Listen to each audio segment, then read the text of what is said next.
Welcome to part 2. If you haven't seen part 1, link in the doobly-doo. Ah, that actually rhymes.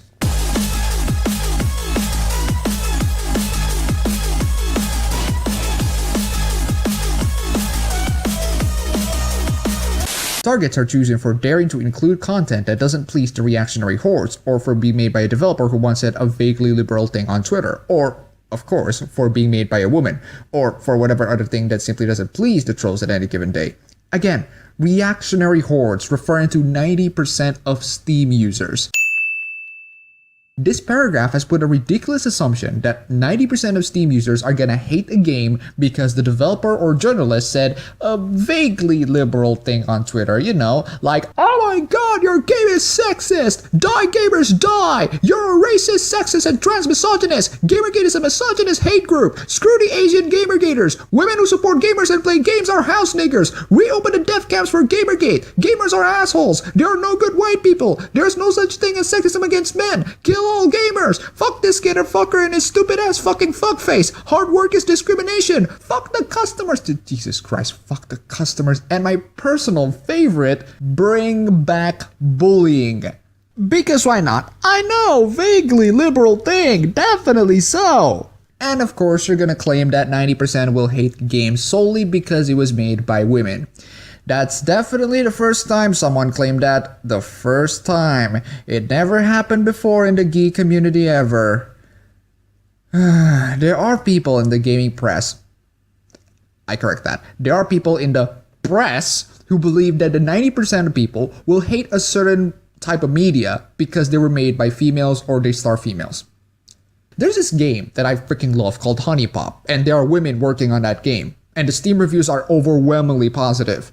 It's almost like we're living in a society that doesn't care about gender and race, and care more about people's merits. It's not like these gender and race activists are blocking out the game industry panel solely because there's no women in there. Oh wait! The reviews on almost any game on Steam will often contain some pretty choice language and viewpoints, but hitting upon a game that's been targeted for brigading is like running headlong into a wall of pure frothing hatred. Weasel words again, dear viewers. Almost any game? How often? What are these choice language and viewpoints that you're referring to? What are the games that are being targeted for brigade? Your conspiracy theory sounds pretty freaking pathetic as time went on. Of course, Steam is not the worst of its most regards. The place that spawned these brigades in the first place, places like Reddit and 4chan, are far, far worse, and concoct many other malicious ways to hurt and harass their targets. That Steam permits this behavior on an ongoing basis is, however, a huge problem, not least because Steam is a commercial platform and provides harassers and trolls with an opportunity to directly damage the income of the developers that they target. 4chan is a completely vile and disgusting site. It's so disgusting that the original creator Moot went out of the site and joined Google instead. Yeah, Moot joins Google. Freaking seriously. Steam is not gonna be and will never be 4chan, especially when you have never defined the many other malicious ways to hurt and harass targets. Like, define, give example, please, I need one. Also, how come harassers damage the income of the developers they target? With bad reviews? What if those bad reviews are well deserved? Are you saying that all of these game developers will make the most perfect game ever, that they won't ever get bad reviews? Once again, dear 90% of gamers, you are called harassers and trolls. It's not that Valve doesn't care about the quality of its platform. Oh really? Just this week, it implemented a new feature allowing the customers to see scores from recent reviews rather than overall scores, so you can get the sense of how a game has changed since its original launch. It's a good, pretty well considered feature, yet its arrival really just highlights how little Valve seems to care that its storefront is being used as a tool by harassers and filled up on a regular basis with vicious, abusive reviews and comments that no customer wants to be confronted with when browsing. What vicious, abusive reviews and comments? What are these comments? Citations, please? Examples? How about the name of the game? Would it be nice to have one? Hello? Again, 90% of Steam community, you have been called harassers. Again. Harassment and brigading isn't a new platform on Steam or on the internet in general. And there are only so many times that you can claim to simply be picking low-hanging fruit before someone points out that you haven't even brought the ladder to the orchard. Oh my god, as if the last statement about community didn't align the sites to the 90% enough. Low-hanging fruits. You guys are called the low-hanging fruits. And now you're pointing to the orchard. You actually realigned the sites, and now it's 95% of Steam users. This entire argument is realigning the target into even more people. 95% now. Low-hanging fruits. You guys, 95%. Absolutely despicable. I stated early on that Steam ended up this way because of bad decision making down the years, and this is what I meant. There has never been a sense that Valve wants to tackle this problem. Rather, they've given the impression that they hope they can fix it with some clever engineering tweak, some genius little bit of code that will somehow balance the need for community feedback to expose good games against the need to stop harassers and trolls from treating the platform as a 24-hour public toilet. This writer compared Steam to a 24-hour public toilet. The writer equates 95% of Steam users as people who use a 24-hour public toilet. Again, 95% of Steam users. This is the target. You keep calling them harassers and trolls. Why? These are your audience, for the love of God. For the love of God, just... Also, what do you mean with bad decision? As in... What bad decision? What is the bad decision? I read that entire article up to this point. I don't know what is. I don't know what's the bad decision. Let's just continue. That's not how community moderation works. It's a fundamental obtuse misunderstanding of how any sorts of system designed to manage, build, and support a community works. From statecraft right on down to housemate meetings to discuss unwashed dishes. Then tell us, how can Steam fix this entire freaking problem? You need people. Okay, you need human moderators. More human moderators.